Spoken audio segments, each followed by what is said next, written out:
Talking about today a question somebody asked me about on Shabbos. Somebody brings a cake. You know, you have a nice Chabad house.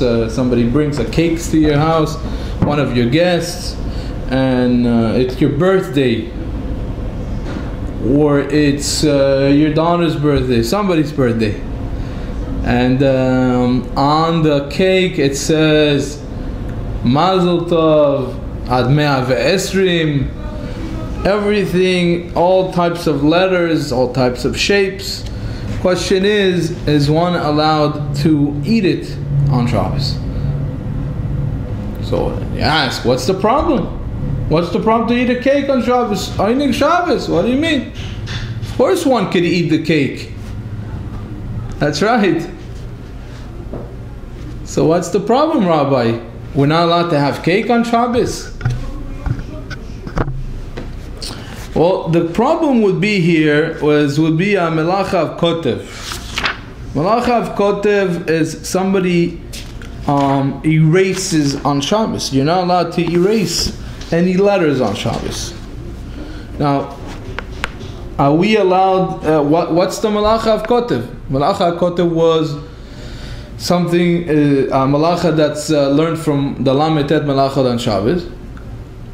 And what is exactly the Melacha on Shabbos, Midoraita or Midarabanan, we'll see immediately. But one is not allowed to erase, and that applies also to foods. Doesn't apply only erasing something that is written, erasing something on the computer, erasing any type of letters on the floor. It also includes food. And as we see, well, in the Alter Rebbe Shulchan Aruch here, starts off like this: הכותב והמוחק על מנת לכתוב במקום שמחק מעבוד מלאכות הן שכן היו כותבים על כך שהמשכן לסימן לידע איזה בן זוגו, ופעמים שטעה והיה מוחק מה שכתב וחוסף וכותבו במקומו. So the Melacha that was in the Mishkan says, so somebody that writes in a condition or in mind to erase after, HaKotev, HaMochek, somebody that writes, that erases, he erases or he takes off the writing Al Menat Lichtov, in a condition that he will write back after, at the place where he erased, that's considered Av Melacha. So the Av Melacha itself is a condition to it. I'm erasing in condition that I will write back after.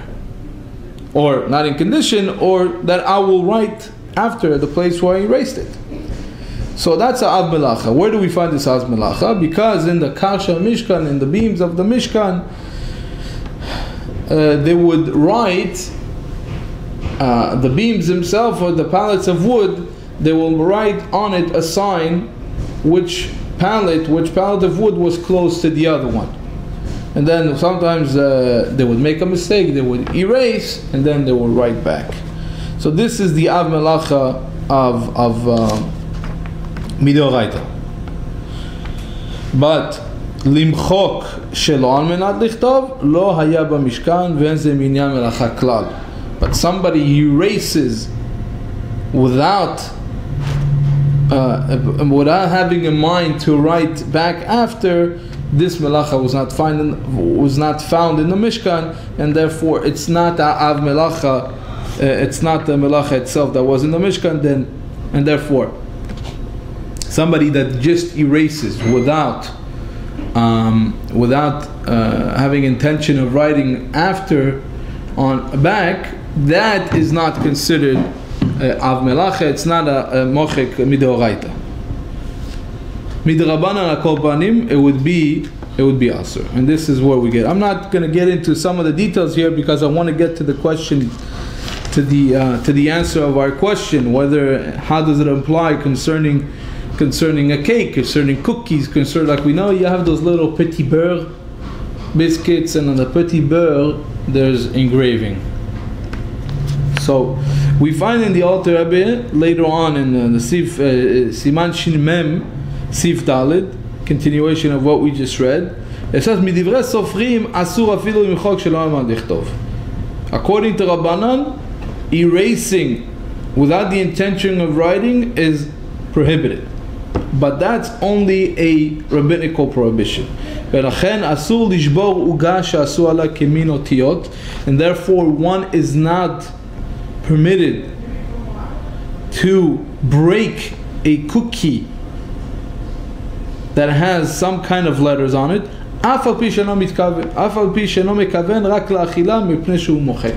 even though he himself does not. I don't want to hear it. What do you mean? I don't want to take. I want to break the letters. I want to eat. I want the cookie. I don't mind what's written on it. It could be written nothing on it. I don't want anything to be on it. Nevertheless, even though I have no intention of erasing, nevertheless I'm erasing. Aval mutar litna. So therefore, a person is not allowed to do so. Aval mutar litna letinok lefi shakatan oseh la'anato en tzarich la'afrisho. But one is allowed to give the cookie, for example, to a child that still did not attain the age of chinuch, or is still not the age of a bar mitzvah, whatever the difference is opinion of that, which maybe we'll discuss later on concerning a tinok. You are allowed to give it to this tinok, to this child, and he could do as he pleases. Okay, so we see clearly here that one is not allowed to break the cookies. But there are 3 points that I want to discuss. Here in the Alter Rebbe Shulchan Aruch it says, Asur lichbol, one is not allowed to break. Question is like this. 3 points. A person is not allowed to break the letters. Is he allowed to put it in his mouth, and while eating the letters will break? In other words, I'm not breaking the cookie or whatever treat I'm eating or whatever food I'm eating to break it and put it in my mouth. That's okay. That's clearly in the Shulchan Aruch. Asur lishbor, one is not allowed to break. What if I put it in my mouth? Second of all, another difference we will find is whether the letters are part of the substance, are part of the food itself, or they are a separate entity of the food. Like we know, for example, like on the big cakes there that they write happy birthday, there's the cake, and then they come with like some kind of a cream or whatever, and then they write happy birthday. So the letters themselves are not engraved. They are written with some kind of substance on top of the cake. They're not from the same substance of the cake itself. And then you have like those petit beurre, like whatever those biscuits were, right? It's the letters themselves are like stamped or engraved inside the food. So whether there's a difference, whether they're engraved or not, we will see. So what we know for sure is that one is not allowed to break the cookie, or the cake would be a little bit hard to see. But on the cake itself, also, if you have the letters, then there's a cream, and then you cut. If you cut the whole letter, it's not a problem. But you start cutting the letters, and then you're erasing. That would be a problem. So lishbor here doesn't mean necessarily, literally means to break, but the break could be also with a knife. So that's not allowed. Now, concerning whether you could put it inside your mouth, it's not brought down here in Shin Mem. You have to go look for it.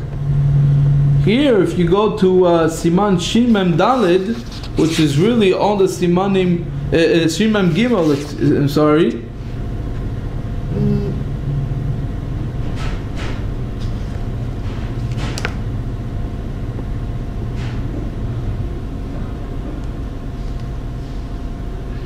No, I'm sorry, it's Shin Mem Gimel, that's right.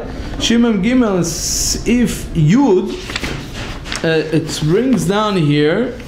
Shin Mem Gimel Bichlal, the whole Siman speaks about the different halacha concerning a child. But in the end over here it says like this.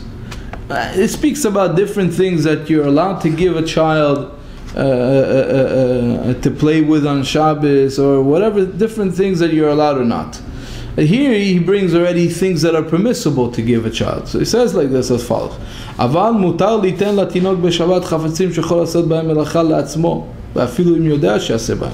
One is permitted to give all kind of different objects that a child could do a melacha with on Shabbos, even as you know that he's going to do a melacha, because you're only putting it on the table for him. You're not making him do a melacha for you. Therefore, for example, exactly the example we brought from Shin Mem. One is allowed to give a cake or a cookie to a child that there's letters written on it. That an adult will not be allowed to eat it on Shabbos. Even though we know that the child will surely eat the cookie or the treat, because he has intention for his own pleasure, and therefore one is not obligated to prevent him from doing so. But this is the key point here. As long as you don't put the cookie inside the mouth of the tinok. Because therefore, if you do put it inside his mouth, it's as if you did the melacha yourself. If the child himself takes the cookie and puts it inside him and he eats it, it's not a problem, because he's doing it for his own pleasure, and he is still not the age of chinuch, this child, and therefore he does not have to be careful in these kind of things. As long as he's not doing the melacha for you, it's not a problem. He's doing it for his own pleasure. Now, if you're going to put it inside his mouth, that's not permissible, because you're already helping him do a isur, helping him erasing the letters inside. So we see clearly here from the Alter Rebbe that even putting the cookie inside your mouth, not only breaking it before that's according to all the poskim not permissible, or most of the poskim. But to put it inside, but the Alter Rebbe says that even putting it inside your mouth and not breaking it prior, one is not allowed to do so. He's not allowed to do it for himself, and he's not even allowed to do it for a child. Therefore, breaking or putting inside your mouth something that has letters on it is not permissible on Shabbos. Yes, there is an opinion that argues and says that one is allowed to do so. I believe it's also the Mishnah Berurah holds that way. But according to the Alter Rebbe, you're not allowed to even put it inside your mouth if it has letters on it. Back to the last question is, what if the letters are engraved? Is there a difference whether the letters are engraved or the letters are from a different substance than the cake or whatever the food is? That is not found in the Alter Rebbe Shulchan Aruch in Hilchos Shabbos. So it's not found in Hilchos Shabbat. It's found somewhere else. We find interesting in Hilchot Pesach concerning matzah. It's in Siman Taf Nun Chet. It's brought down in Seif Chet. Here, concerning baking the matzah and the time to bake the matzah, it says as follows: "V'asimanim she'oseh ba'en lo yaseh otam kemin otiyot al yedei tfuso be'yadav." The signs, the time that there were people that they had this minhag that they would put signs on the matzah himself. Some of them would even have this minhag, this very cute minhag, interesting minhag, that on the matzah himself, that before putting it inside the oven, they would stamp the Israel, Cohen, Levi and Cohen, Levi, Israel.